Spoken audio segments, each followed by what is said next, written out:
thought I was going to be a dancer when I grew up, so I'm not doing anything remotely close to that anymore. I find myself watching the weather, and everything that I do is dependent on rainfall.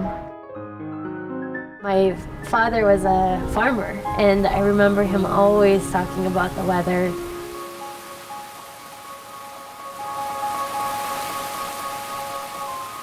I love when it rains, but I also know we have a long ways to go, so it's a little too early to celebrate for me. We've had some nice rains this year, but we still need to conserve. Our groundwater basins are at historic lows right now.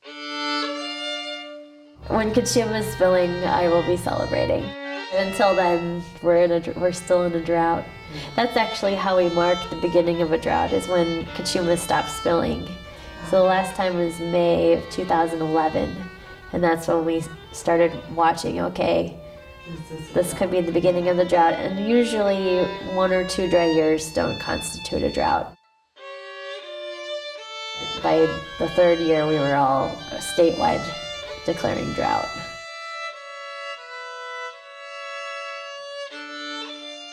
The State Water Project is massive, and there's a lot of people connected to it, and we invested in the infrastructure to build the pipeline to get the water here. When the entire state was in a drought a few years ago, our allocation from the State Water Project was 5%, and so we needed more than 5% of our allocation, and so that's when we went out on the market and asking other agencies, do you have any water that you could sell or exchange with us?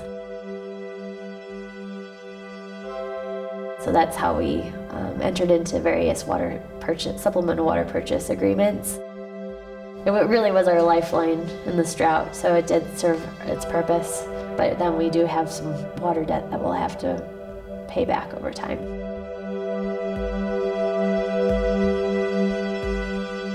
We are considered leaders in the state for conservation. We've cut our water use by over 35% in this drought, and we were already at a base water use that was 20% lower than it was in the 80s.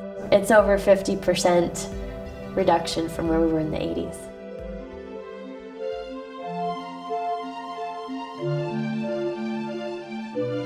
We're here in the Botanic Gardens, and behind me is the Mission Canyon Waterworks system with the Mission Dam and Aqueduct, which were built in the early 1800s. Santa Barbara really has a very long history of responding to drought conditions. This was one of the first infrastructure projects that was done to build a dam to bring water to the mission. In the 1920s, there was another drought, and Gibraltar Dam was constructed. And that was, again, followed by another cycle of drought in the 40s, and that resulted in Kachuma being constructed as well. So this has been a long history of drought response and building water infrastructure to be able to sustain our communities. All right, so here we are along a portion of the old Mission Aqueduct, and this brought water by gravity about 2 miles to the mission area for water use. And we have a similar system with Gibraltar and Kachuma, where our water flows by gravity when the reservoirs are full. And it's really an energy efficient way of moving water, and in fact we're able to capture some of the energy with the hydroelectric plant we have at Gibraltar, which can be used, it's energy produced by the system that can be used for other purposes.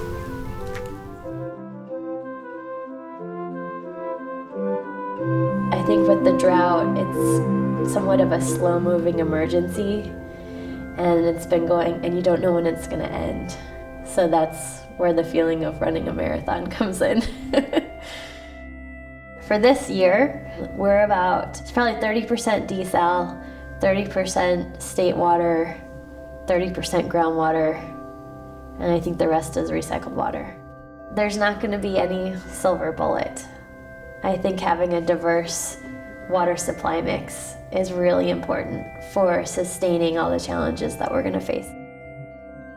For our surface water, that's going to be somehow maintaining or increasing our storage capacity.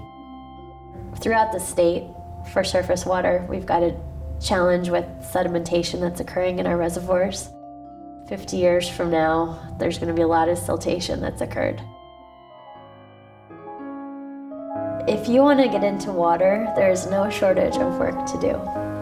And it is a lifetime of learning new challenges each day.